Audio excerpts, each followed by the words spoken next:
There is only one thing us humans are great at, and it's breathing. When a child is born, he takes almost 60 breaths per minute, which is quite rapid. But then over 3 months, he brings it down to 45. And by 1 year, he brings it down to as low as 25 breaths per minute.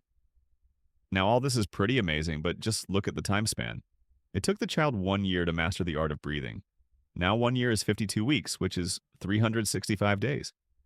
If I were to put each box for a day, this is how it would look like. Now, I want you to be brutally honest with yourself over here. How many days have you stayed consistent in what you're trying to achieve? Because I can tell you that 25% quit within the first week, 40% give up by the end of first month, and 24% quit within 6 months. At the end, it's only 11% that stays consistent long term. Now, I am not here to tell you that wake up at 5 a.m. and grind all day, and you will miraculously become consistent. That's not how it happens. The people who stay consistent in the long run are backed by systems. These are the systems designed by the individual itself based on their capabilities. And that's what I want to show you today. The three primary factors that make the system: habit, environment, and feedback loop. Many people confuse it as discipline, but it's really just showing up until it feels normal. Now, for different people, the time varies, but the thumb rule is that if you can do it in 2 days in a row, you have just formed a habit.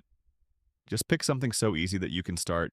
If you plan to do 50 push-ups every day, start with just 10. That way you need less energy, and it gets easier to get in flow. With that being said, a lot of what we do is decided by our environment. If you have junk food on the table, well, obviously you are going to eat it. So it's best if it wasn't there in the first place. Same goes for every little or big thing that we do. Want to drink more water? Keep a water bottle at your desk or with your bed. Want to work out every day? Start hanging out with someone who doesn't miss the gym. Environment would count everything and everyone that you surround yourself with. Now, if you are doing something, even though it's meaningful but you don't see any progress, you're likely to quit. So your actions need to be backed by some instant feedback. In case of exercise, you feel pumped, that's a great feedback loop, but not all actions bring the same reaction. Like when you study for 20 minutes, you don't feel it right away. In such cases, you develop your own feedbacks, like putting a tick mark on the to-do list or rewarding yourself with something measurable. Bottom line is that you must give your brain an indication that the task at hand is done. Once you have the system developed, it becomes easier to stay consistent in the long run, but it absolutely does not mean that you won't fail, because you will.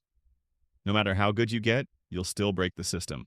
Life will get in the way or something unfortunate will happen. This is the most important part of all, the part where you deal with the days you don't feel like it. You can call it grit, resilience, or whatever you want. But every time you don't feel like it, you'll have to drag yourself to do the bare minimum. Like instead of write a whole page, just write 5 sentences, maybe 3. Or instead of a full workout, just do 30 push-ups, something just enough to maintain the feedback loop. This is how you keep the system alive. So you have something that works on good days and you have something that survives the bad days too. And you need to be very clear about the least that you will do on the bad days.